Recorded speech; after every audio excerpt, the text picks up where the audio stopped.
Hey, what's up, everybody? Yes, this is Wednesday night, 8 o'clock, and this is In Touch with the Miller Boys.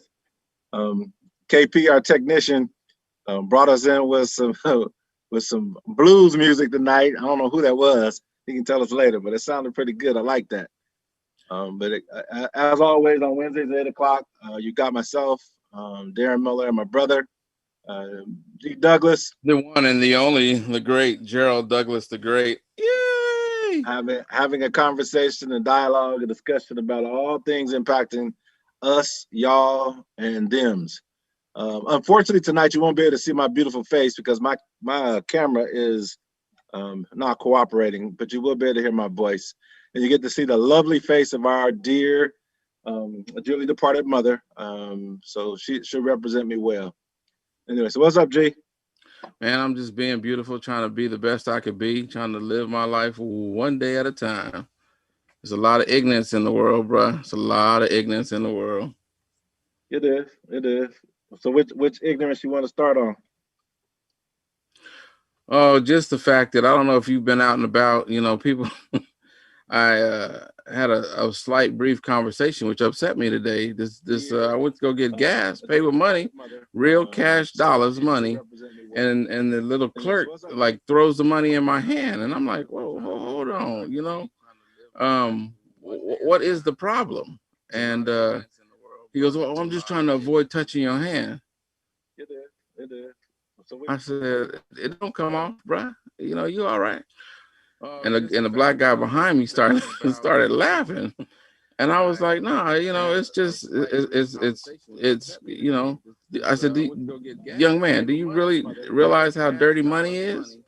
And it's just little things like that where I don't think people are really understanding what's going on right now. KP, there's some feedback somewhere. You could hear it? Yeah. You all right? The black guy behind me started. It's from me? I don't know who it's from. Is your voice talking is what we just talked about. But anyway, haven't had any incidents at all with people. Little things like that. I try to avoid what's going on. No, that's not true. KP, there's some feedback. I guess avoidance is I try to take care of what I can control, and that which I can't control, I stay away from. It's from me. And that doesn't always what we just talked about. But anyway, doesn't always work for others. But yeah, this COVID stuff, I haven't had any issues with whatsoever. Had a sold a refrigerator. Had to take it to the lady's house. We had to take the doors off to get it out of here. I offered to. You saw what refrigerator? Huh? I stay away. You saw what refrigerator? My small refrigerator I've had for probably the last 15 years or so. This lady needed it, so I sold it to her. We had to take the doors off to get it out of here. When I got to her house, she was saying, I'm like, do you have a way of putting the doors back on? I don't mind coming in. It's like, no. I have COVID. Okay, no problem. I'll leave it here. I'm hoping that you're able to put this back on there.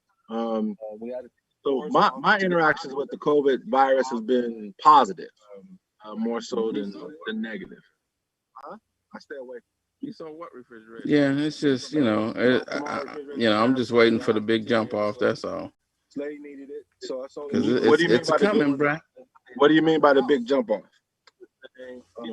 I'm just waiting for the folks that are in charge and running society to really have issues and start with the issues, to start their little shenanigans and BS.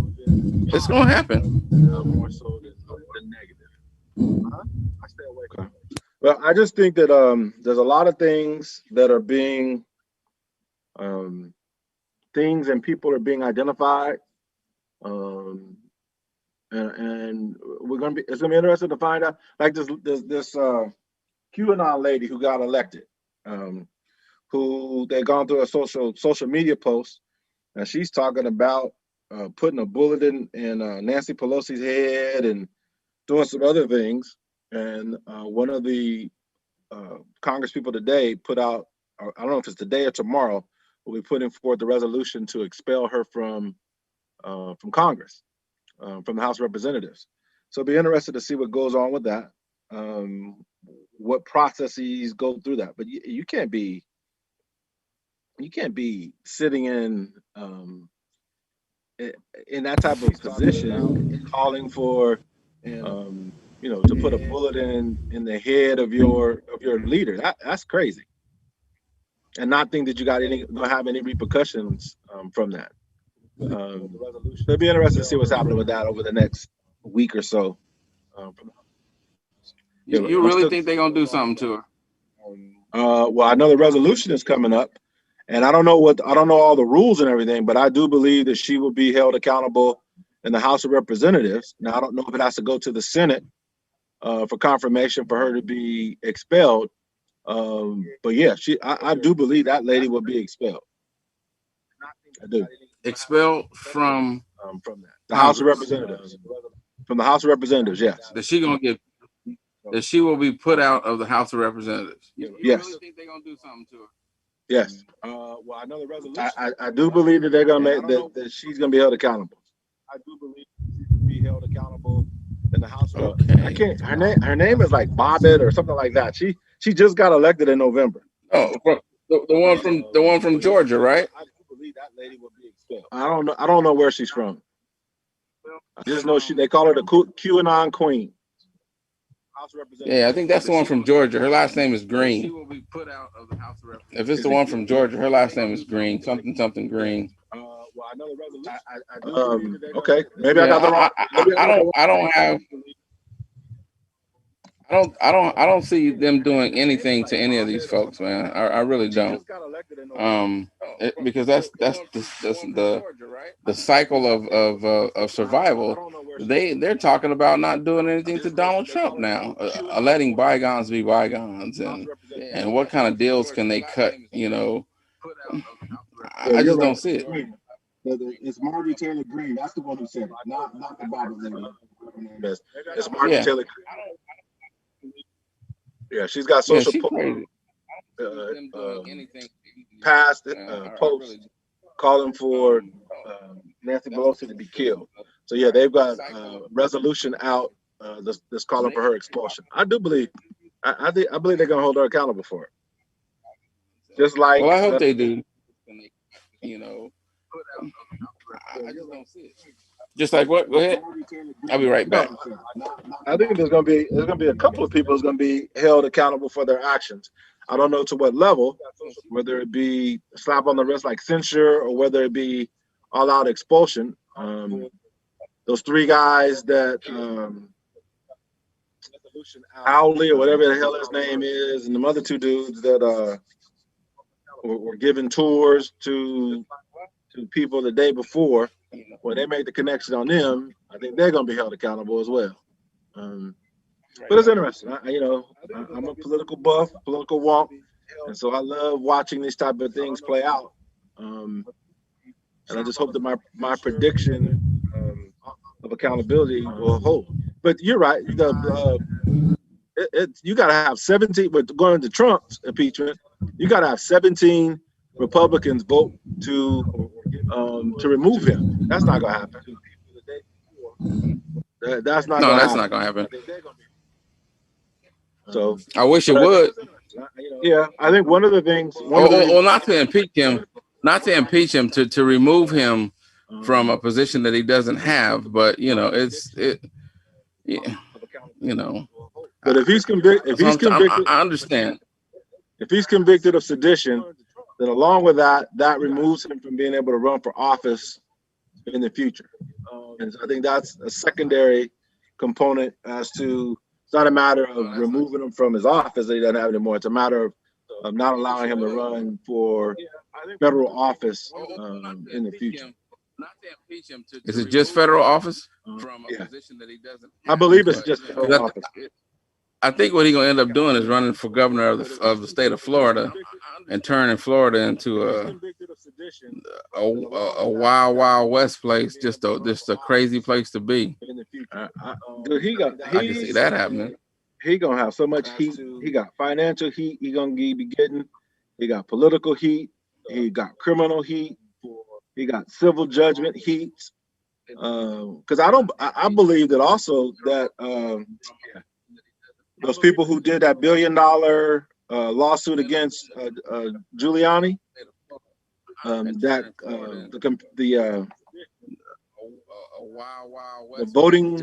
voting manufacturer, Dominion, the people who you didn't hear about that? They have $1 billion. No, sir. They have $1 billion defamation suit against Rudy Giuliani because of all the stuff that he was saying about this Dominion voting software, this voting company. They said that they were, because of his lies, they were adversely hurt their business. I could surely see them putting together the same type of thing against Trump now that he's no longer in office. And so he's gonna get these lawsuits like that. It's just gonna chew him up, man. He's gonna have to deal with this constantly, probably for the next couple of years. I can't see him doing nothing else. They talk about him creating a third party and all that. It's just, yep. But the third party ain't gonna be for him. It's gonna be for his kids. Yeah, but they're gonna have heat also. It's, you know, I could want to be a rocket ship pilot, but can I make that happen? I mean, so they can want to have a third party. In your mind, you can.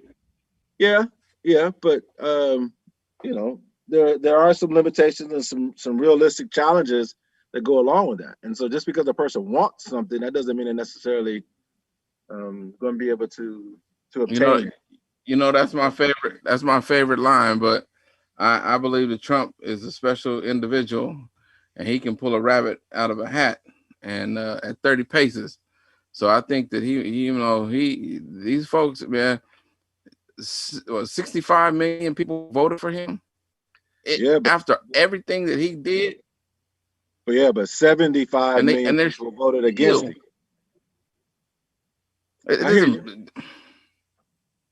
That doesn't matter. I hear what you're saying. That's a large. Not okay.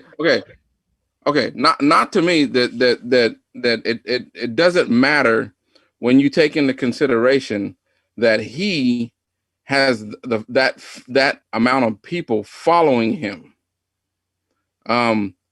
Because you can do what you want to do on the other side of the, you know, the where we voted against him, and we can sit and say and do and understand from that point of view, but you still got a few million less, the same amount of people on the other side wanting him to do what they want him to do. Yeah, they can create a very large problem on the other side. I don't care about the people that are doing what they're supposed to do and living their lives righteously. I'm talking about the people that are out there trying to disrupt everything. That's more of my concern. So, but why would you focus your energy on the minority and not focus your energies on the majority? Focus my energies on the majority. How?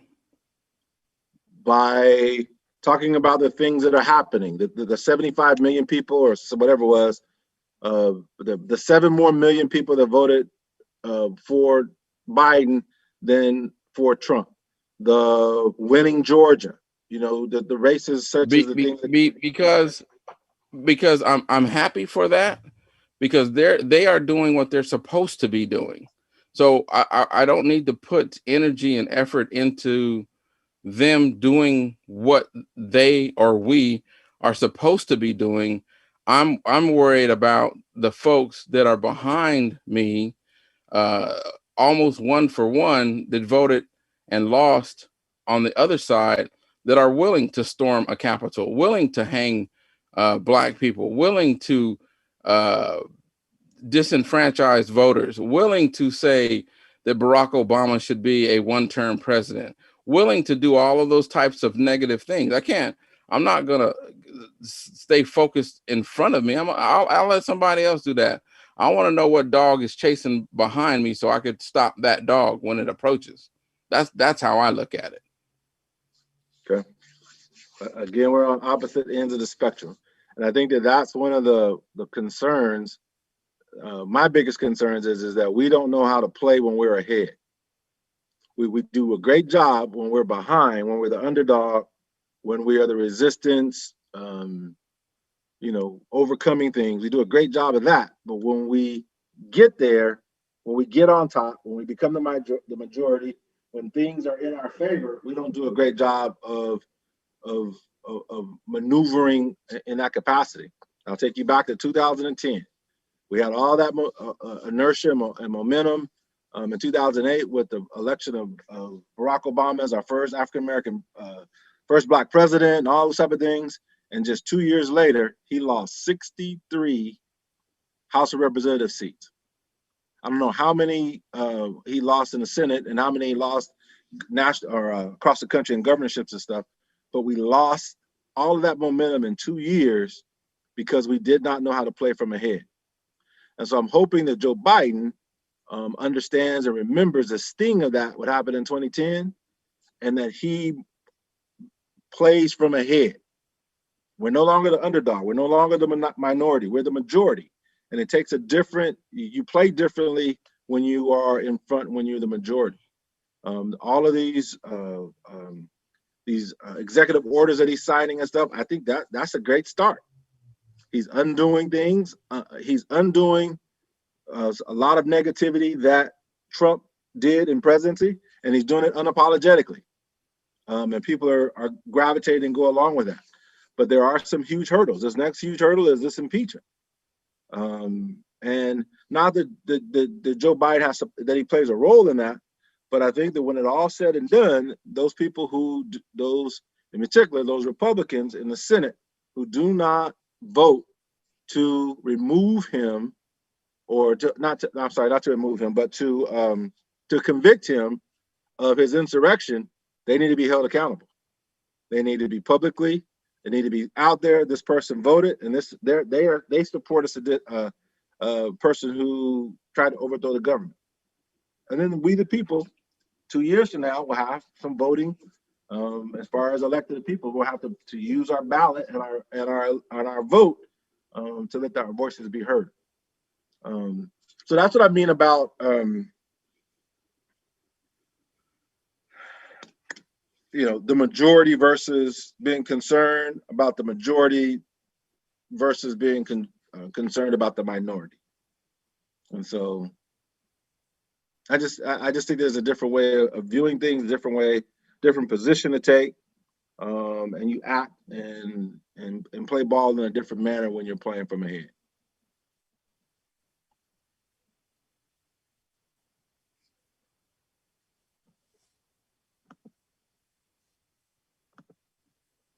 Yeah, I think the strategy is you play to win, and the strategy of the game changes throughout, and some yeah.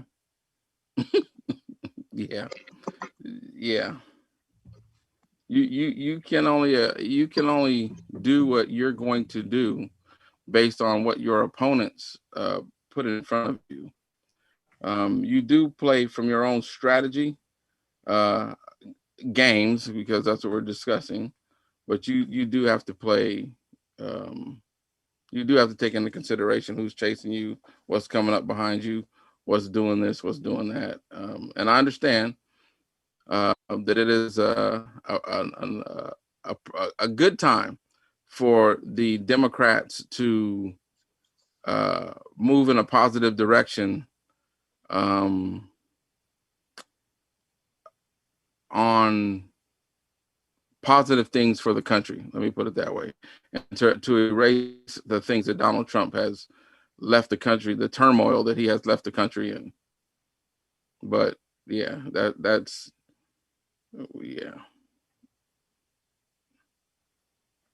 So I hear you.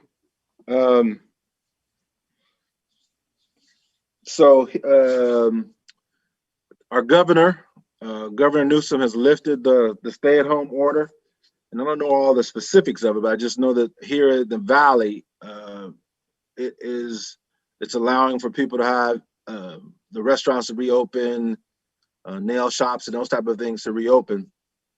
What's your response and your initial feelings on that? I believe that that he's getting a pressure from his recall, and somebody has gotten in his ear and told him, if you don't change your ways and open up everything, you're going to be recalled and you're going to lose your position. You're going to lose your governorship.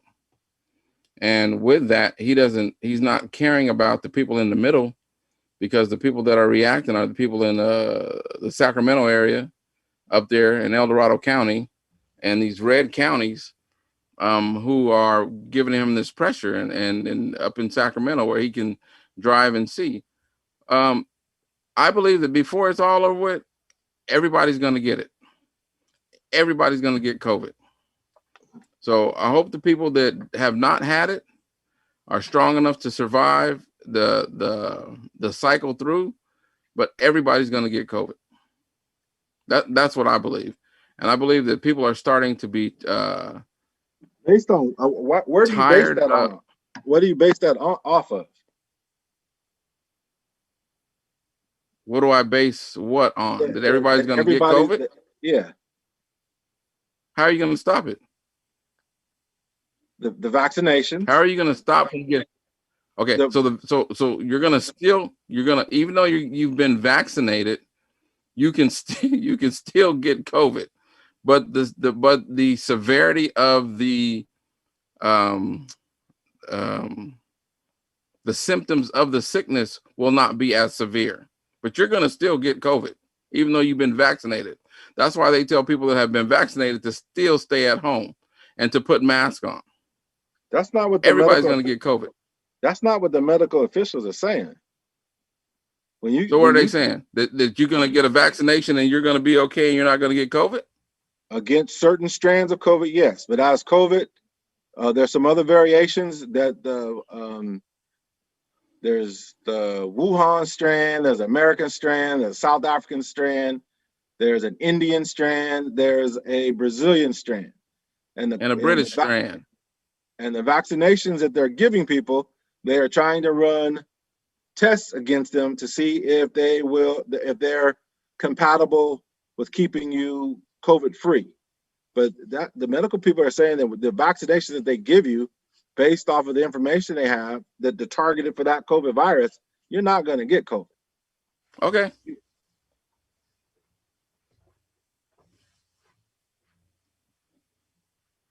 So,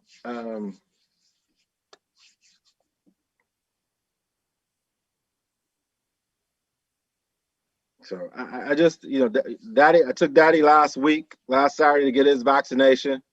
Was interested to see how his body would respond to it, and he's fine. He was a little lethargic the day after, but other than that, he's back to normal now. Didn't complain about soreness in his arm or any other new complaints. So I got to take him back in 3 weeks. I think it's 3 weeks or whatever. I don't remember when exactly it is, but I got to take him back to go get his second dose. There was quite a few people there. Most of them over 65. There were a couple people that were under 60, or at least I'm guessing that they were under 65. They didn't look 65, which doesn't mean very much. But most of the people were elderly, wheelchairs, walkers, being assisted by others. But the other thing about it is that they,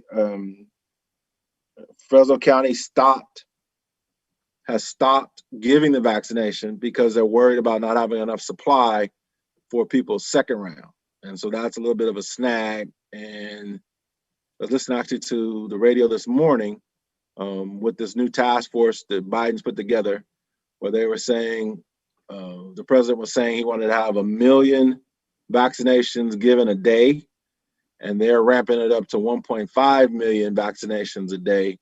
And and they're trying to make that commitment by increasing the vaccinations that are, the Pfizer and Moderna, I think it is, are out right now, ramping up theirs. There's a third and a fourth vaccination that is getting ready to be approved for use here in the United States. So it's interesting. I'm interested to see how this wartime production deal, where the president can force industries to convert what they're doing manufacturing wise to produce certain things. It's going to be interesting to see how that all rolls out and how that helps participate or helps facilitate getting these vaccinations out, which is behind right now. Doing manufacturing wise to so are you still not interested in taking the vaccination? Am I still not interested in taking the vaccination? Yeah. There is no reason for me to take the vaccination. No, why would I take the vaccination? I've already had COVID. Why would I take the vaccination? So are you still to protect Hello? yourself? To protect Against yourself. what? Am I still Against additional against what? Against COVID, against additional contractions of COVID. No, I've already had COVID. Why would I? No. You can only get COVID once. That's not true. That is true. That is not factual. There's only been one person. Darren, there's only been one person that has gotten COVID on record. One person. That's not true. That's not true. You can say that's not true. You can say that's not true. All you want. Okay. Until you put it up, pull it up, show it up. Let's see it. One person. Okay. I'm not. You get COVID once. One person. Okay. I don't need to take the vaccination. Okay. I thought I'd ask to see if your mindset had changed at all. But not even close. So not even close. Other issue that's coming up is the reopening of schools. That's a hot topic now in California because of what's going with the lifting of the stay-at-home orders. Okay. Where are you with kids going back to school? Well, I believe the kids shouldn't be in school at all. I think that this is a purely economic move by the school districts for finances, and I think that it's what's going to happen. It's going to cause more long-term damage to the psyche of these kids going to school, being mistreated by these teachers, having too much outstanding work to be done. I think that it is really damaging our young people. I really believe that. I don't think they should be in school at all. So for the government or the people who believe that these children should be in school, it's astonishing to me and beyond me that you would force these little booger eaters and virus catchers and holders to go to school and then infect the greater of the population. Just crazy. I think it's astonishing to me. Okay.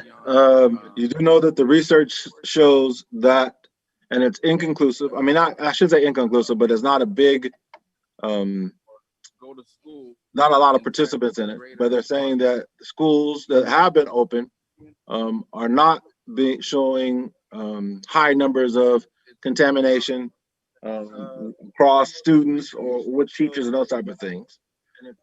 You also know that in California, you do know the teachers are dying across the nation from being exposed to kids that are in their school, in their classrooms.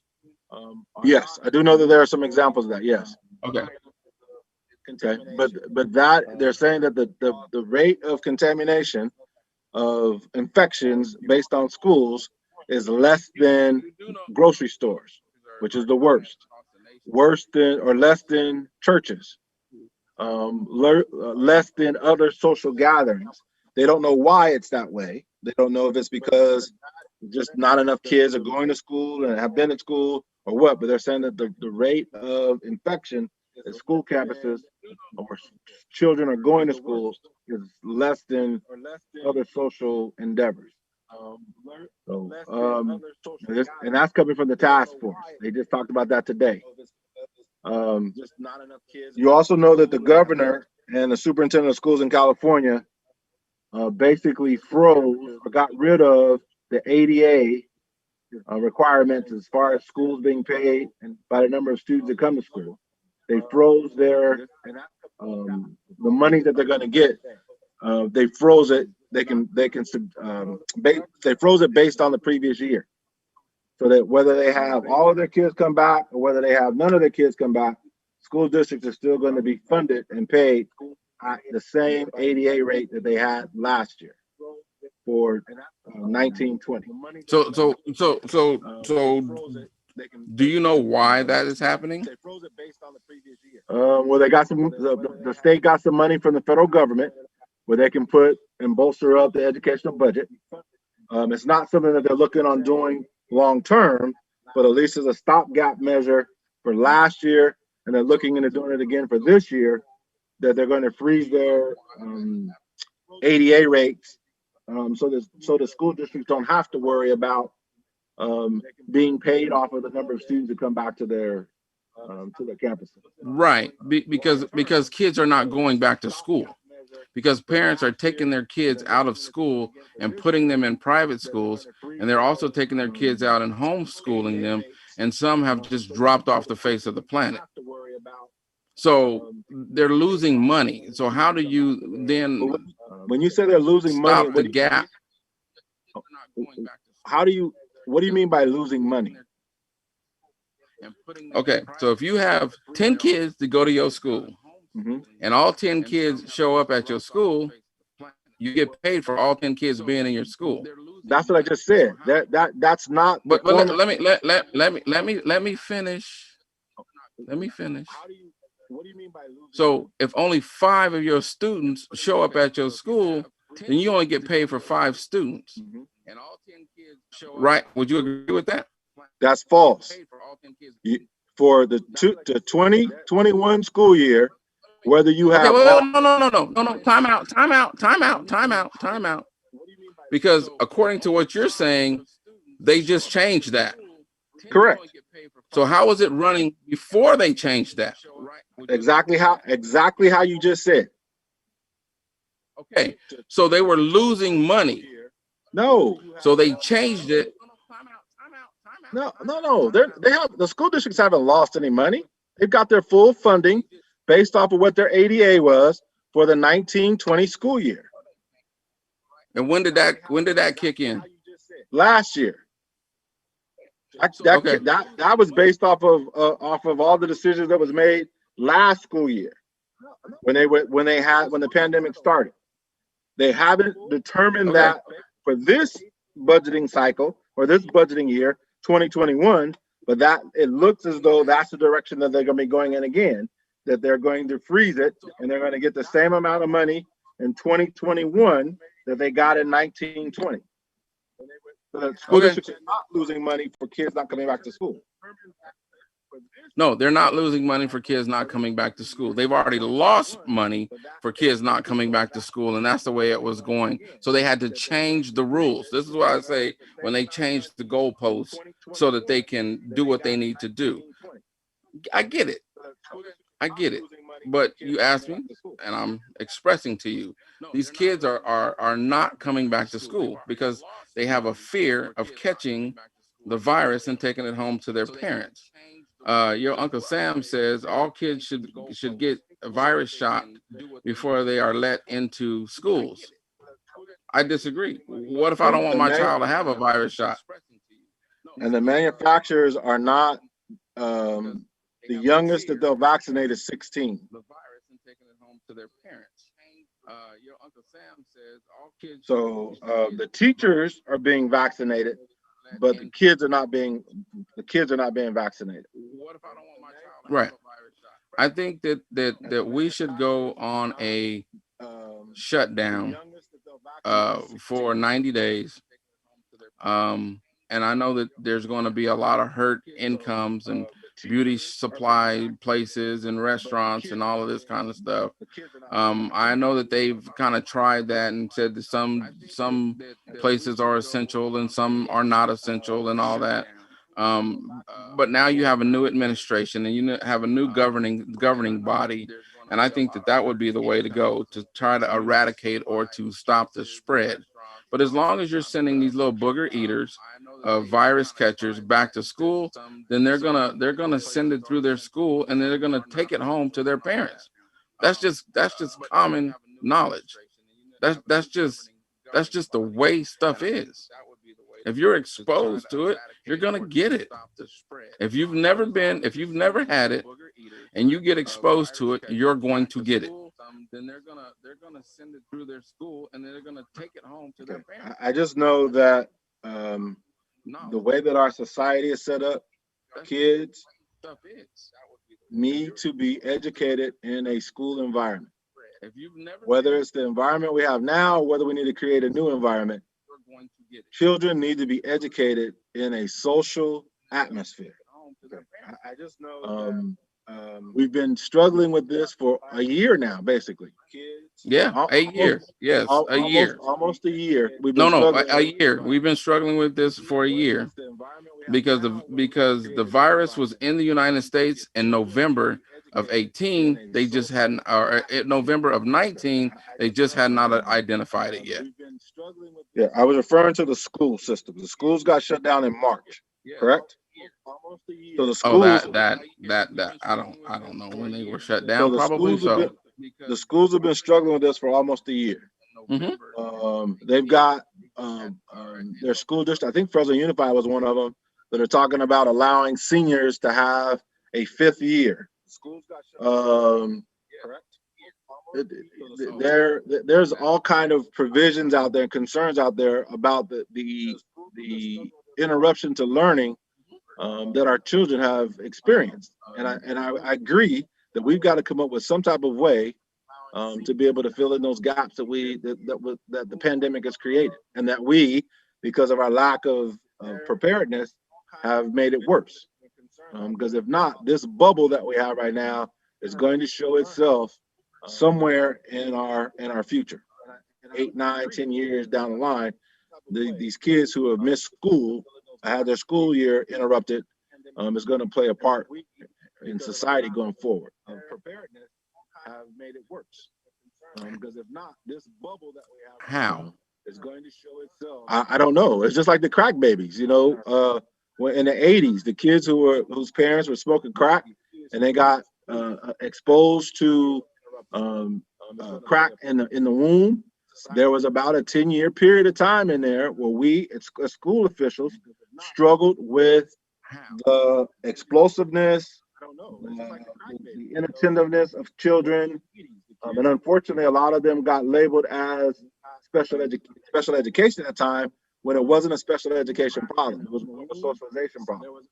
But our system and our school systems did not have a way of dealing with it. We deal with them now. When you say a socialization problem, what's the socialization? That they had to tap on things because that was the way they soothed themselves. That's not a special ed deal. We got people right now that if they're not tapping their foot or their pencil or their finger, they feel out of sorts. That does not make them have that does not mean they have a cognitive they don't have a lack of understanding. It's I don't know what the right physiological term is for it. But our school systems was not ready, was not prepared to be able to deal with those students that were coming through in that would be all through the 90s, pretty much. They were giving them hyperactivity. They were giving them Ritalin and all that kind of stuff. It was not good. And so I can see a similar situation in our school systems with the kids right now, in particular our kindergarten, first, second, third graders, who have this absence, a void of a year of learning coming to fruition down the line somewhere. And how do we as an educational system, how do we as a society be able to deal with that? I don't know. But we got to get you pick up from where you left off a year prior, and continue on teaching the subjects. You take care and patience and teach the children that need to be taught what they need to be taught. It's no different than now. You don't do that with the crack baby. You don't do that with the kid that is hyperactive in the classroom. You don't. I mean, you're going to teach the kids the same thing. If they're there 1 year or not there that year, you're going to teach the kids. That's your job, to teach the kids. It's like what you were telling me earlier about looking back at the situation or issue instead of looking forward. It's like, okay, it's, you know what's going to happen. You know what's going to come. You prepare for that. The job of teachers is not to teach. The job of teachers is to have their students learn. The kids. It's like what you were telling me earlier about. If you're a great teacher, is not to teach, is to have their students learn. So you're telling me because the student is absent for a 12-month period that they can no longer learn? The job of teachers is to have, as far as education and what we've got set up for the 3rd grade standards, 4th grade standards, 5th grade standards, 9th grade English standards. Yes, I'm saying yes. You are not going to learn those standards if you're not in that environment. That's what I mean about our system and our structure. So then maybe the structure of the whole student population needs to stop a beat, like I said. And if they stop in the 2nd grade, maybe when they come back, they should be picked up in the 2nd grade where they left off. Unfortunately, our educational system says that in the 2nd grade, you should be 8 years old. If you stop and you come back, how come it can't change? Why is it rigid? That seems to be the problem for me. You're gonna send these kids. So what you're telling me is because the law says that you have to be 8 years old in the 2nd grade, we need to send these kids back into a harmful environment where they can contract the virus and take the virus home to their elderly grandparents and to their other family members and possibly kill those folks off, versus them needing to be a certain age and a certain grade. That you have to be 8 years old in the 2nd grade. What I'm saying is that our system and structures that we have in place right now. Well, I'm gonna say this: the systems and the structures that are in place right now, by law, are fucked up, and they need to be changed. Okay, so then how do we change them? I agree with you. How do we change them? What's the process for changing them?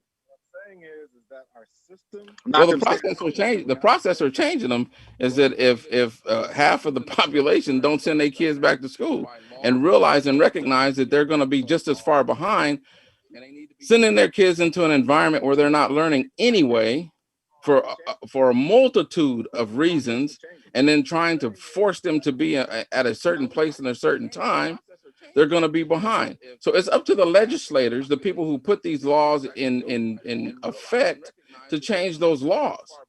I'm not a legislator.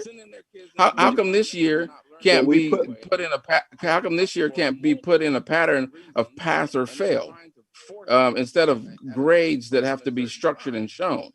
Remember, I have a senior who has not been able to take the SAT and the ACT because you can't do it through COVID, but colleges are asking for these grades for acceptance. No, they're not asking for SAT and ACT scores. Bullshit. Okay. Oh, okie dokie.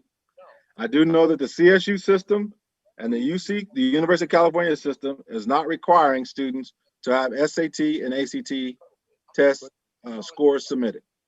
How about FAMU? I don't know about Florida. I'm not in Florida. How about Tuskegee? I don't know about Alabama. How about Louisiana? California? How about Louisiana? Don't know. He doesn't want to stay here in California and go to school.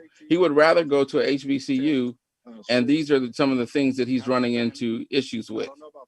So we talk about legislatures. Legislatures in particular can take that on by coming up with some type of other declaration, or coming to the defense of their millions of students in California that were going to other states, certifying that they've met certain standards to be waived going to these other schools. So that's where the legislature could come into play. I don't even know if that would be the legislature. That might be, I don't know if that could be a law or not. But It that's would how be up that to, it would be up to individual schools. So it would be more advantageous for my senior in high school to finish his high school, to take a gap year, go get some training or do something, whatever he wants to do for a year, and then apply in the college when all of this stuff is tampered down and the virus is on its way out. See, that's kind of how I think, you know, just a common sense approach. Your Uncle Sam says 35% of students in the local school district, which he lives up in San Joaquin County, Stockton, are failing because they're at home. I true. agree. If the parents are not at home and they're at work, the kid ain't, and the kid has no discipline, yeah, you know, you're going to get a bunch of absences. I would put I wouldn't put the blame necessarily on the kids being at home. I would put the blame on the school districts and systems and structures that we have in place not being adequately prepared to be able to do distance learning, to be to teach and learn and educate in an online structure. K-12 was not ready for that. I wouldn't put the blame. I can give you no more better example than what's going on right now with Fresno Unified. Oh no, I agree with that statement 110%.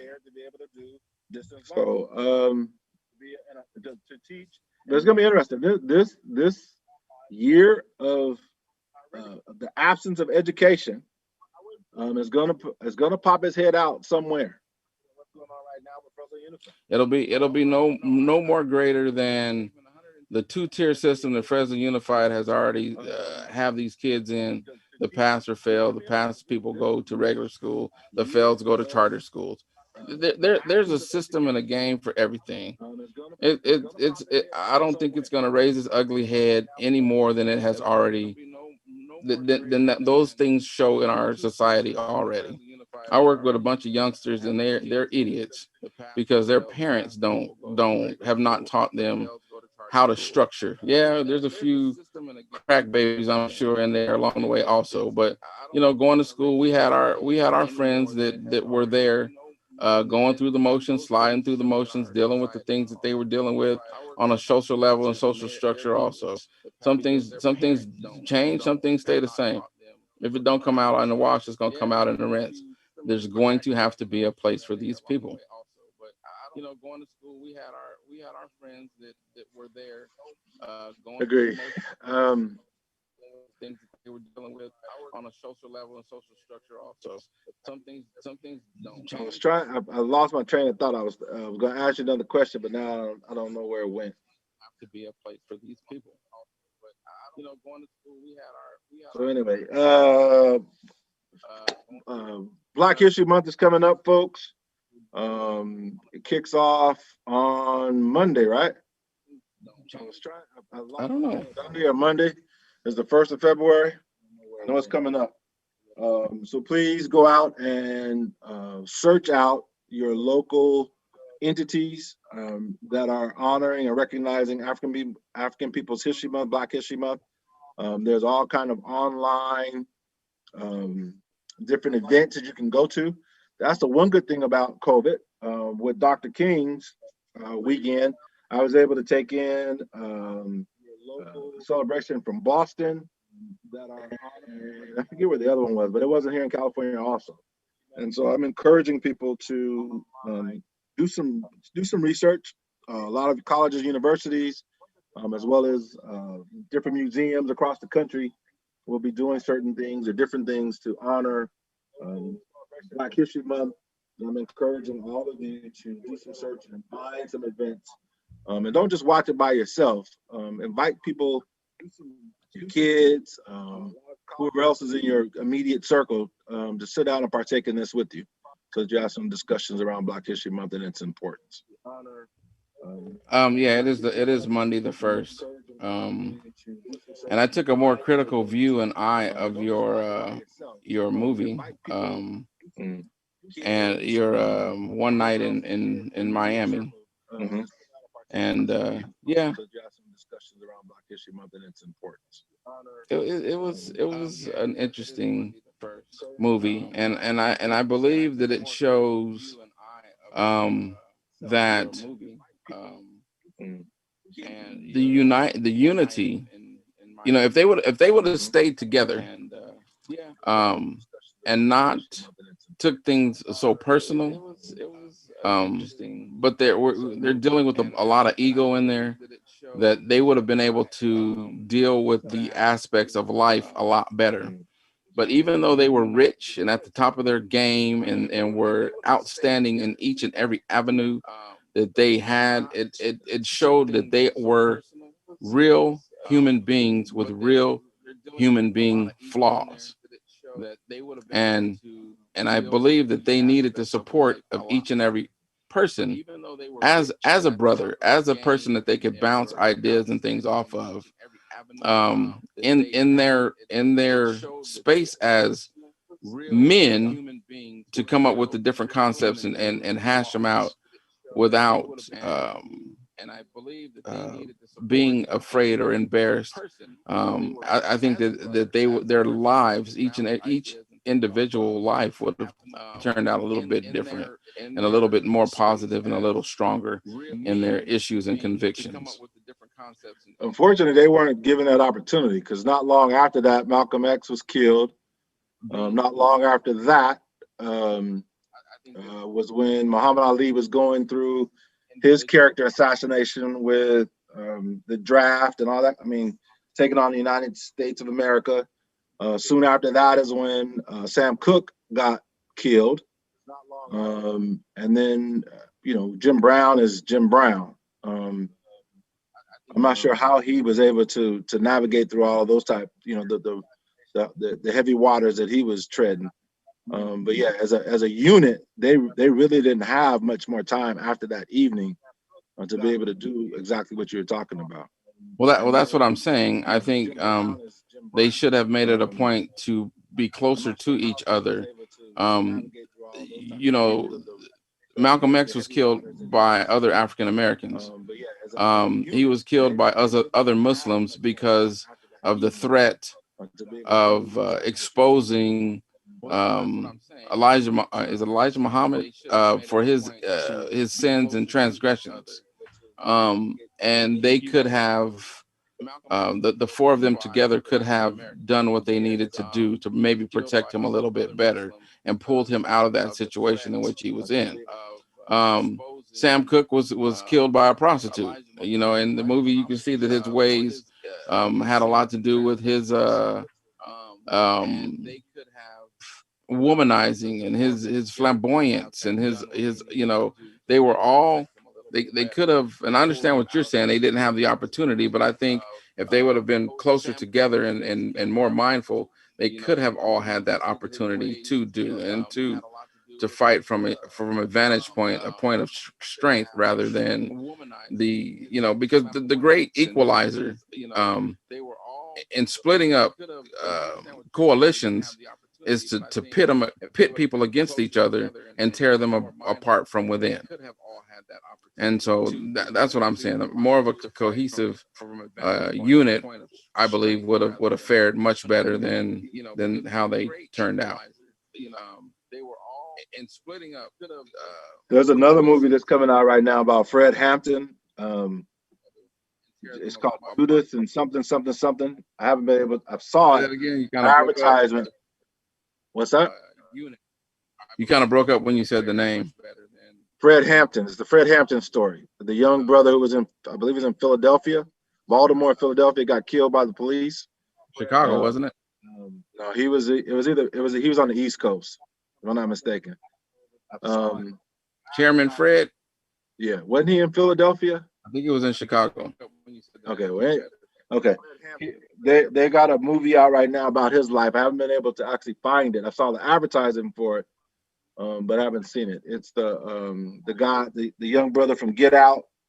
And the one with where they got the young brother and sister, they kill the cop and then they go on a cross country tour, or not tour, but a getaway, only to be turned in by a brother at the end. What was that called? Silk and Slim. Silk and Slim. The brother who plays Silk and Slim is in that movie as well. And so I haven't. It's called Judas and something. That'll be the next thing that I'll be watching as soon as I can get it on my bootleg. Your bootleg. Did you watch the ex cornerback from the Raiders and Tisha Thompson, their movie? No, I don't think so. I can't think of the name of it. Sophie's Love, I think it is. No, I didn't. No, I haven't seen that. It's worth watching. Did you watch? What is it about? It's about a love story. It's about how they came together and separated and went in their different directions and came back together, and it's a love story. It's not about, you know, fighting and the Communist Party, Muslims, or rap music. It's about a love story. It's about black love. All right.